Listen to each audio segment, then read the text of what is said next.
Now, I could tell you guys that behind the scenes, I've had many conversations with senior YouTube executives who say, we might be able to get you remonetized if you kind of play ball like these guys, Daily Wire, and insert other people here. I could tell you that, but would you believe me? Would I have to provide receipts? Did Steven Crowder just expose Big Con in the Daily Wire in this interview on Timcast, or did he just dig the hole even deeper for himself? Link to the full video is down in the description. Hit that like button.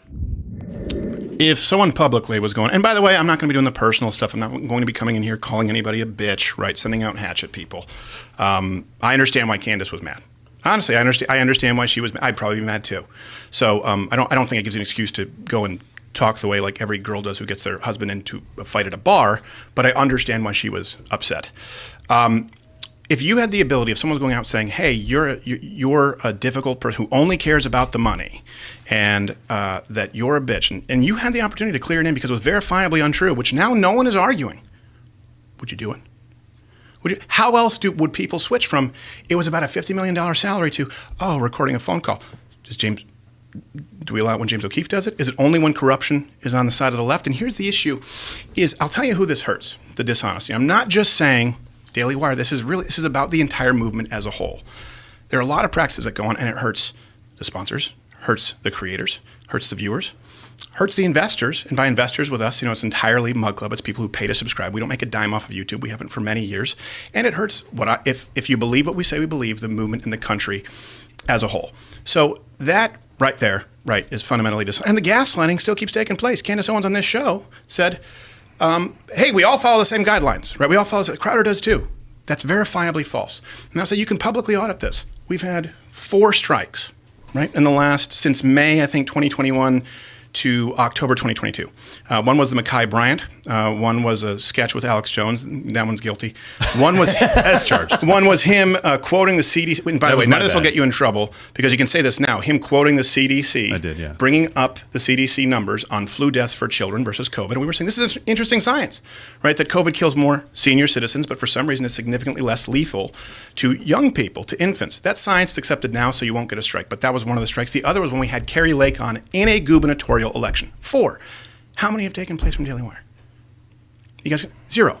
Now, here's the thing. I'm not saying it's a badge of honor. I'm not saying that it's a badge of honor to be suspended. If they came out and said, look, we demand, as Jeremy said in his 55-minute video, we demand that all of our creators follow these rules that YouTube and Facebook set through punitive practices in mandating of our creators to do so. And Crowder's a little bit more of a rebel. You know what? He's been banned for 4 times. And that's not the same kind of, that's not a problem. The problem is saying that we all follow the same rules because so that's all publicly verifiable. Now, I could tell you guys that behind the scenes, I've had many conversations with senior YouTube executives who say, we might be able to get you remonetized if you kind of play ball like these guys, Daily Wire, and insert other people here. I could tell you that, but would you believe me? Would I have to provide receipts? I could tell you that takes place. That hurts the creators out there who they end up, hitting a glass ceiling that is set the sandbox that is mandated to their creators. The same thing happens with sponsors. Well, let me ask you real quick. What does that mean, play ball? Obviously, you're paraphrasing, but yeah, paraphrasing. Titles, subjects, not talk about this subject or not talk about it in this way. Yeah. Maybe soften. Don't use these words. Maybe change this a little bit. This happens a lot, right behind the scenes, and that makes it impossible for independent content creators. The same thing happens, by the way. So that's gaslighting that you see right there. We all follow the same rules. It was about money, then it's about a phone call with sponsors. Look. But if I could ask you, did YouTube reach out to you and say, hey, do you want to play ball with us? We have conversations all the time with YouTube. Got it. Matter of fact, I can tell you that, here's the thing. I'm not going to be providing receipts to people who don't want to be involved, right? Yeah. There's a difference between single-party consent state and wiretapping. You don't rope people in who are victims, but if it's an entity that you believe is predatory, that's the difference. There are good people at YouTube. There are some good people there who want, but their hands are tied. And guess what? Everyone else's hands are tied. If you say, hey, we're all trying to fight this system that exists, but you're not. You're mandating that you exist within the system. Only one person is saying, hey, you know what? If you want to be monetized and you don't, that's fine. And one is saying, you have to fit into this box. Very important context to this is, obviously, after you put out the first video, I've talked with a bunch of my friends, and they said, look, Daily Wire's trying to run a business. If he gets banned off YouTube, how are they going to sell ads? How are they going to do the sponsorships? Where his views are gone. Yeah. And I've seen people tweet, all of Crowder's views come from YouTube anyway, so he'd basically be unmonetizable if he was banned. And then I point out, first of all, that's just categorically false. Yes, not true. Because Rumble exists. And Ben streamed there for the first time today. And this is an important context. The contract you were offered says Facebook, Apple, I said YouTube, Apple, Facebook, Spotify, but it didn't mention any of your views from any other platforms. And there's Google Podcasts. They get views. I know the numbers. Obviously, it's not the same as Apple, but it's interesting to me that for a lot of people, like Dan Bongino, for instance, had more subscribers on Rumble than YouTube. Yeah. It's interesting then that their attitude is, if you're banned from YouTube, it's a 20% fee reduction, which you mentioned includes your staff 25. salary. 25. And then, 25 for and then another 20. It's 45. demonetization. In other words, for us, right off the bat. And this is the thing. I said, like, is this an accident? Like, in other words, okay, we're good. But let me friends. just. But hold on a second. Does anyone here have a problem? Do you not believe me when I say we haven't been monetized on YouTube for 3 years? You all know that, right? Right, Of course. Literally, and we're not that close. 0 days, or did you have? So what pockets? happened is we were demonetized. How many years ago? Then someone accidentally was remonetized us for like 4 months, and then demonetized. and then demonetized again. We were like, "What happened?" And they were like, "Yeah, actually, no, sorry, you're demonetized again." I was like, "Well, skunked again." So what did we So do this- to get this is- monetized, basically? But- Of course, I they wanna- can't answer, right? I want to make sure this point is made clear for everybody, Yeah. because this is a very important part of the argument when I heard it. If the point is you can't sell ads or build an audience because YouTube banned you and that's it, but you're getting 85% or more views on Rumble, the question is, why no penalty for getting banned from Rumble? Why is Rumble not a consideration in the contract at all? And why don't they simply say comparable views instead of the platform? Right. Like, if for every million views per day you lose, we dock you X I can answer percent. you that question exactly, because So what it's happened? fundamental to the business model. And I was informed of that. It is fundamental. In other words, there are plenty of options out there, right? He can tell you. I get excited when I walk out of them and go, hey, how many people were tuning in live on YouTube? How many on Rumble? They go, oh, it's tipped. There are more people on Rumble. Sure, I've been on YouTube for a long time, since 2006, but it doesn't mean that they don't change, right? And the issue is, I think it's a great thing to use these platforms. There's a huge difference, by the way, between being monetized and being on the platform. Yeah. But ultimately, if we believe what we say, we have to be trying to get to the point where we know that fast forward 5 years, you can't speak the truth on YouTube, certainly not if you want to be monetized. But there's this jockeying for position with people who they see as competition. And the issue here that I've always made clear is the locking in of these punitive contracts that mandate and enforce big tech policies and guidelines as a matter of business. And that hurts creators. And the same thing, by the way, when we're talking about misleading practices with sponsors. There's no problem, right? And this is all publicly verifiable. I want you guys to be able to audit this so that there don't have to be as many receipts provided. You market your channel, right? I think we probably have some ads running right now, like Spotify, like, hey, if you like this show, tune in on Spotify. But there's a big difference. We know that there's a huge problem in our industry of pay to play.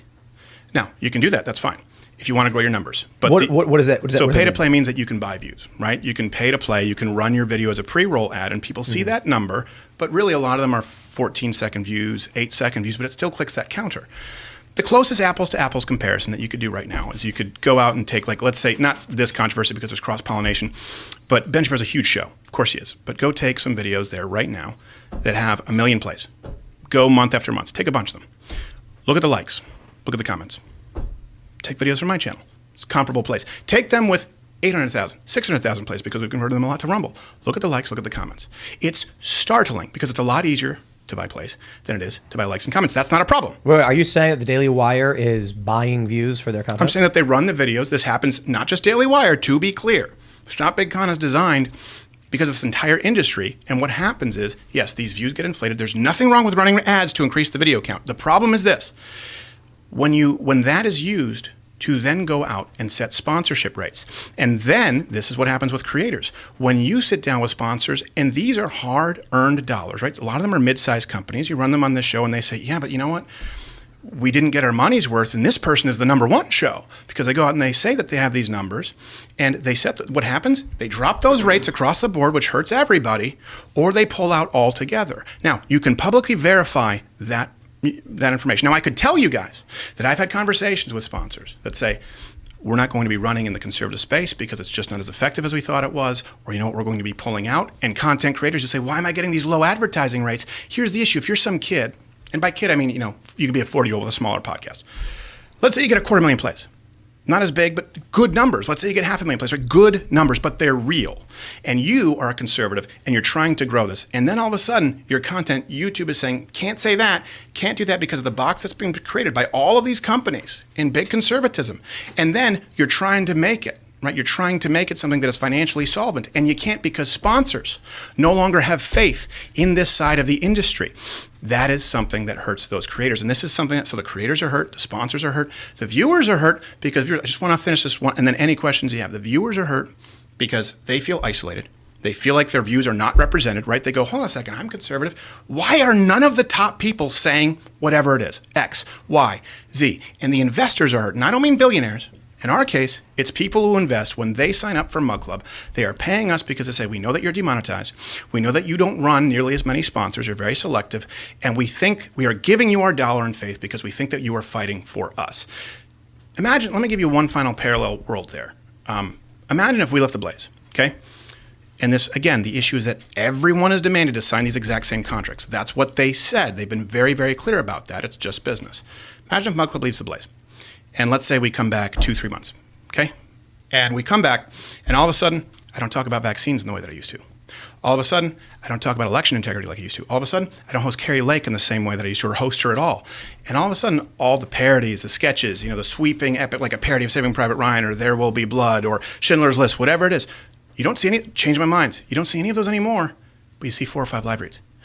I'd be the definition of a sellout. And I would be selling out the people who paid for something different. Only one group of people here is saying, you have to fit into this box. I'm saying, you got to let some people let the freak flag fly. I don't care if you want to be monetized or not.